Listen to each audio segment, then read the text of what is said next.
Film की शुरुआत में हम एक अधेड़ उम्र के आदमी को देखते हैं जिसका नाम डेविड है, जो कि एक बिजनेसमैन है। वो अपने ऑफिस से आ रहा होता है कि तभी एक गाड़ी भिखारी को टक्कर मारकर चली जाती है। जब डेविड ये देखता है तो वो तुरंत उस भिखारी को CVR देता है, जिससे उसकी जान बच जाती है। फिर डेविड अपने घर पहुंचता है और एक पेंटिंग को निकालता है, जिसे देखकर वह 1958 के दौर में पहुंच जाता है, जब वो एक छोटा बच्चा हुआ करता था। फिर कहानी फ्लैशबैक में जाती है। डेविड नदी के किनारे ग्रे फिश पकड़ रहा होता है, तभी उसके पास एक मैग नाम की लड़की आती है, जो डेविड के साथ ग्रे फिश पकड़ने लगती है। डेविड उसके हाथों पर एक निशान देखता है और उससे उसके बारे में पूछता है। वह बताती है कि एक दर्दनाक एक्सीडेंट में उसके पेरेंट्स की मौत हो गई है और उसकी एक छोटी बहन है सुजैन, जो कि अपाहिज है। फिर मैग वहाँ से जाने लगती है कि तभी डेविड उससे पूछता है कि वह कहाँ जा रही है। वो बताती है कि वह अपनी आंटी चैंडलर के पास रहने आई है। तभी डेविड कहता है कि फिर तो हम पड़ोसी हैं। चैंडलर के 3 बच्चे हैं और डेविड उनके बच्चों का दोस्त है, जिसकी वजह से वह उनके घर कभी भी आ जा सकता है। डेविड अपना ज्यादा समय चैंडलर के घर बिताता है। डेविड चैंडलर के बेटे रैफी से उसकी बहन मैग के बारे में पूछता है, तो वह बताता है वह उसकी कजिन है। रात में डेविड मैग से मिलता है और वो दोनों झूला झूलने जाते हैं, जहाँ मैग डेविड को बताती है कि चैंडलर उस पर कई बार गुस्सा करती है और उससे अच्छे से बर्ताव नहीं करती है। आंटी चैंडलर ने अपने बच्चों को पूरी आजादी दे रखी है, जैसे सेक्स के बारे में बात करना, बियर पीना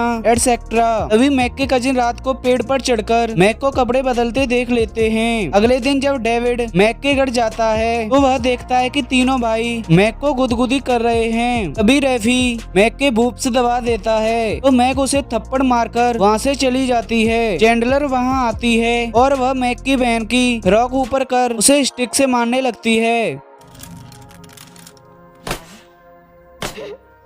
तभी मैग वहाँ आ जाती है और उसे रोकने की कोशिश करती है। चैंडलर मैग को कहती है कि अगर उसने दोबारा ऐसी गलती की तो उसकी सजा उसकी बहन को मिलेगी। डेविड और रैफी जब आइसक्रीम खा रहे होते हैं तो वे देखते हैं कि मैग ये सब एक पुलिस ऑफिसर को बता रही है। जब मैग घर आती है तो रैफी मैग को थप्पड़ मारकर कहता है कि उसकी हिम्मत कैसे हुई ये सब पुलिस को बताने की। रात को डेविड जब चैंडलर के घर जाता है तो देखता है कि बेसमेंट में उन्होंने मैग को ब्लाइंड फोल्ड करके बांध रखा है और उसके पैरों के नीचे किताब रख रखी है। चैंडलर मैग से पूछती है क्या उसने कभी सेक्स किया है, लेकिन मैग ये सब बताने से मना कर देती है। एक एकड़ चैंडलर का छोटा भाई विली उसके नीचे से सारी किताब हटा देता है। उसके बाद विली उसकी शर्ट फाड़ देता है और उसके अंडरगारमेंट्स को एक एक कर उतारना शुरू कर देता है, जिसके बाद रैफी उसके नंगे बदन को छूने की कोशिश करता है। तभी चैंडलर उसे रोक देती है। रात को सभी लड़के प्लान करते हैं बेसमेंट में जाकर मैग के नंगे बदन को छूने की।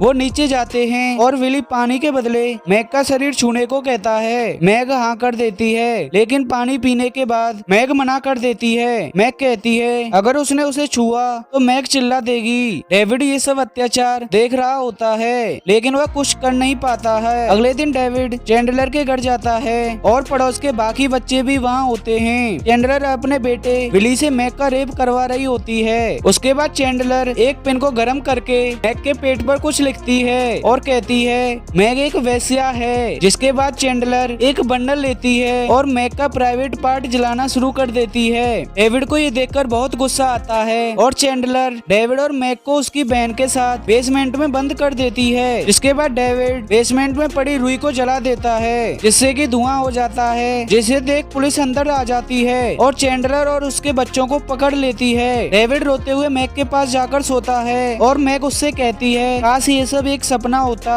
जिसके बाद मैग अपनी सांस तोड़ देती है और कहानी खत्म होती है। अगर वीडियो अच्छा लगा तो वीडियो को लाइक करना ना भूलें।